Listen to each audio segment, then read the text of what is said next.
going on, guys? Welcome back to Save for More. I am Luke Goodish as always, and today I'm going to be talking about Brian Panowich's Bull Mountain and Like Lions. More accurately, I'm going to be breaking down a passage and sort of a motif in Like Lions, the sequel to Bull Mountain. It's not necessary that you have read Bull Mountain or Like Lions, and I'm going to keep this so vague and spoiler free that it won't ruin anything for you, because I implore you to read Bull Mountain. This man is my favorite current living writer. My goal is to one day be able to interview him right here. There's a lack of interviews with him online, and I think that is just a travesty, baby. He deserves to be seen. He deserves to be heard. I want to hear from this man. I have so many questions. I have 6 pages of notes on what we're going to talk about today. Look at my copy of Like Lions. This man is a legend. We need this interview to happen. Go to his Instagram and say, "Come on, Save for More." Mention me, tell him to come here. Let's talk. I want to give him the best interview he's ever had. I want to give you guys the best information you've ever heard on Brian Panowitch. With that out of the way, let me introduce Bull Mountain and sort of set the stage here. Bull Mountain is the 2015 novel by Brian Panowitch known as the Redneck Godfather. It's the sweeping, gripping, multi-generational account of the fictional crime family, the Burrows. The Burrows are the outlaw family that live on top of Bull Mountain, and from that position on that throne, they have had a stronghold on McFalls County, Georgia for generation after generation. And on that throne, the king sits generation after generation, Burroughs boy after Burroughs boy. That is until Clayton Burroughs challenges destiny. This is a neo-Western Shakespearean drama that will not let you go. It will not let you stop reading. Both Bull Mountain and Like Lions, the two I've read so far, they've kept me reading for the rest of the day once they get to a certain point. Just could not put it down. So I'm not going to tell you much more than that. I just implore you, man, implore you to read those books. Go out there and check out Bull Mountain.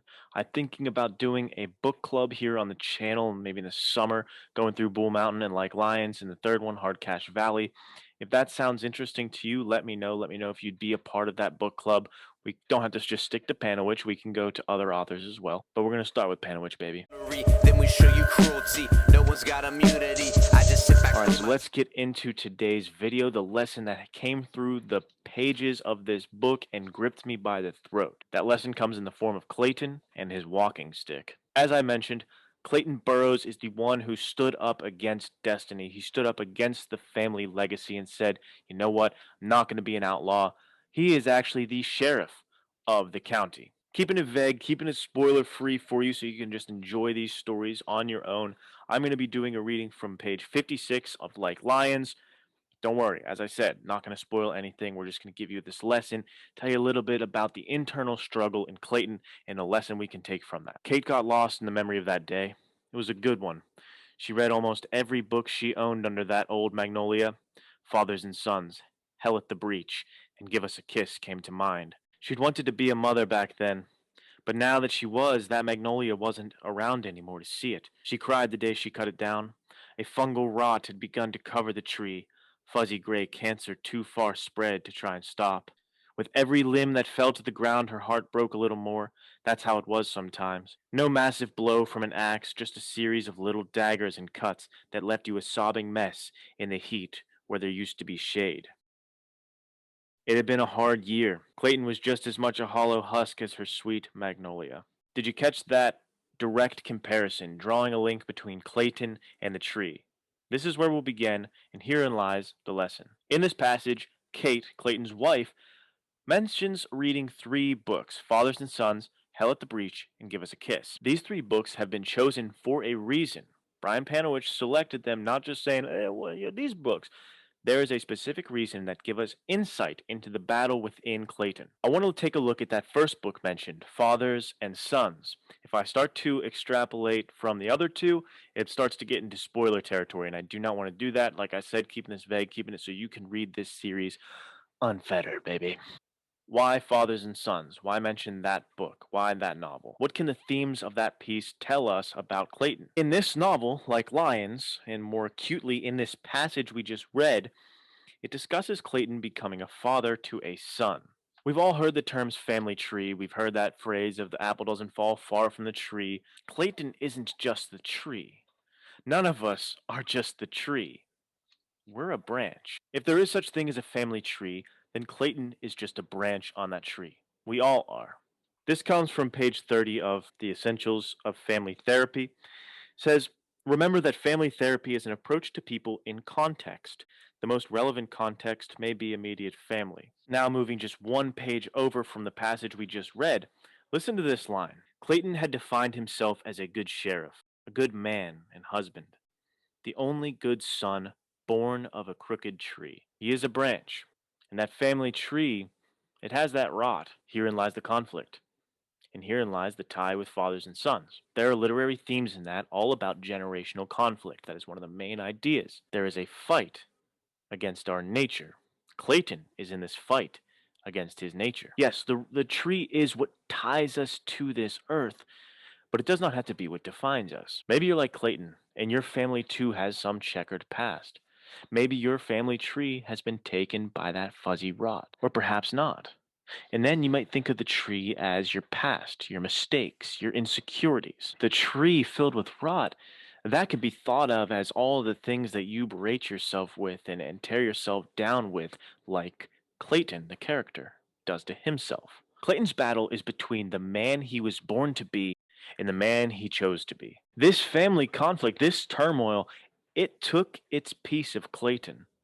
At this point in the sequel, keeping it vague, keeping it spoiler free, just know that it has taken a piece of Clayton, and he requires a walking stick. So let us introduce the cane, introduce the walking stick, and really get down to the nitty gritty of this lesson. All right, here we go. She crossed the kitchen to the front porch and picked up the walking stick she had made for Clayton after he got injured. It was a seasoned length of hickory that she hoped would make a suitable replacement for the badge. But Clayton had gone back to work and the cane had stayed in the crook by the front door since the first day she'd brought it home. She had been the only one to ever touch it. It was almost a part of her daily routine to pick it up from where the morning breeze caused it to slide down the wall to the hardwood floor. He said he didn't want to walk with a cane. It made him look weak. One more time on this. It was almost a part of her daily routine to pick it up from where the morning breeze caused it to slide down the wall to the hardwood floor. Guys, every day she picked up that length of hickory. She tried over and over to help her husband. Guys, that hickory, that's him. That's Clayton. He is that hickory. He's that beautiful, useful construction coming from a broken tree, a crooked tree. And Kate, his wife, certainly sees that. That's why she made the hickory for him. That's why she picks it off the ground every day. But right now, at this point in the story, the battle rages on, and Clayton does not see himself that way. Moving a few pages forward, let's take a look at this dialogue exchange between Clayton and his wife, give you a little insight on what's going on in his brain. Vague, spoiler free. You don't need my permission to keep beating yourself up. Kate, I'm not trying. No, Clayton, you're not. You're not trying. Come on, Kate. Come on, Kate, what? How many times do I have to do this?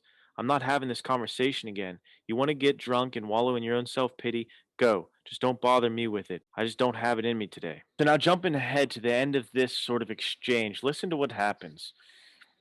She heard the walking stick slide down the wall and hit the floor. She let it lie. Every day she picked it up.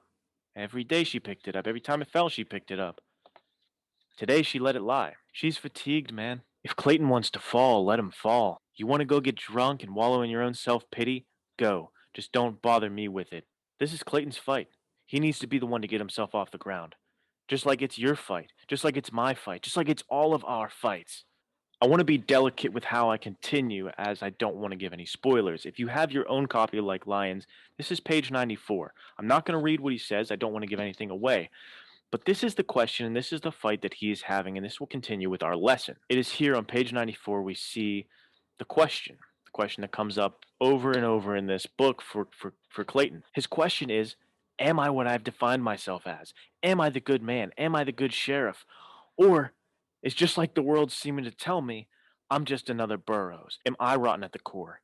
Am I a king atop a broken tree? I have much, much more that I want to get into, but I am going to leave that out until we do the book club because I do not want to spoil anything. This part will have very, very, very minor spoilers and implications of spoilers. So if you don't want anything at all, just skip ahead. I'll put the word spoiler up on the screen. Once that goes away, you're all good. But trust me, this is abnormally vague. I'll be good, I promise. When Clayton decides that he can be the man that he defines himself as and not who his family birthed him to be, once he reclaims that identity, that man that he fought to be, this is the very next line we get. Clayton walked back to the porch and picked up his cane.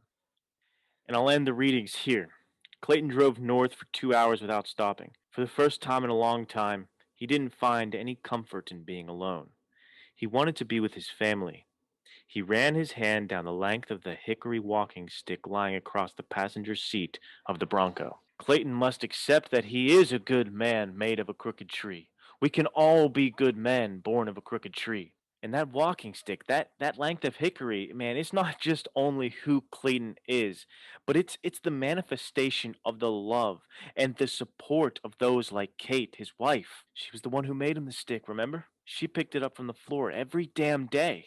Sometimes it does take someone to recognize the branch as potentially useful. Someone has to pick it up, sand it, paint it, season it, all of that. But only Clayton, the man himself, can pick that walking stick up. Only he can say enough is enough. Only he can say, I am done doing permanent damage. I'm not going to hurt anymore. Because walking without the stick, that's going to cause a limp, a pain that you might make worse. Now think of that in life. What hurt do you have? Sometimes we do have this pain and we hurt so bad and we just keep moving, we just keep walking, we keep trying to go on our lonesome and forget about it and wallow in it and do whatever we do with it. We may try to drink it away or ignore it. We do all these things limping around. But we have to say enough is enough. I'm not going to hurt anymore. Take that stick in your hand. Once we decide we're not going to hurt anymore, we're not going to do any more permanent damage to this leg, to this psyche of ours, then we can accept help. It is okay to accept help. Clayton is a hero, and you are a hero as well, but that doesn't mean you have to go it alone. Remember back when I was talking about the family counseling book that we are humans understood in the context of other humans. We need other people. We need that connection. We need someone to see our hickory length as something more than a crooked branch. I want to leave you with this. Coming back to the family counseling book. The romantic image of the hero is based on the illusion that the authentic selfhood can be achieved as an autonomous individual. We do things alone, including some of our most heroic acts, but we are defined and sustained by a network of human relationships. Our need to worship heroes is partly a need to rise above inadequacy and self doubt. Clayton made the choice to define himself as who he wanted to be. Clayton could be considered to be doomed from the start. Born into the Burroughs family, he had no choice, right? Well, Clayton decided to stand up against that fate. Clayton decided to say, I can define myself as the man I want to be. Just remember that we are the people we fight to be, but don't forget those you're fighting for.